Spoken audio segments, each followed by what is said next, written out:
নমস্কাৰ ছাত্ৰ ছাত্ৰীসকল, পুনৰবাৰ অনলাইন ক্লাছলৈ স্বাগতম জনাইছোঁ।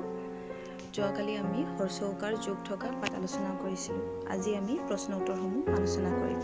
প্ৰথম প্ৰশ্নত আছে গৰু কি?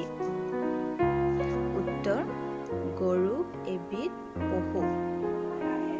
দ্বিতীয় প্ৰশ্ন দুৱাৰ ৰখীয়া কি বুলি কয়? উত্তৰ দুৱাৰ ৰখীয়া দুৱৰী বুলি কয়।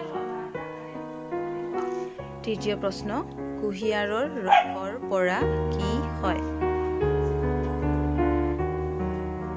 উত্তৰ কুঁহিয়াৰৰ ৰসৰ পৰা গুড় হয়। চতুৰ্থ প্ৰশ্ন উঠৰ পিঠিত থকা ওখ অংশৰ নাম কি?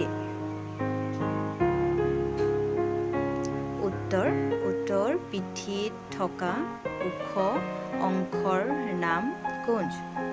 ছাত্ৰ ছাত্ৰীসকল, তোমালোকে ভালদৰে চাবা আৰু তোমালোকৰ টোকা বহীত লিখি ল'বা।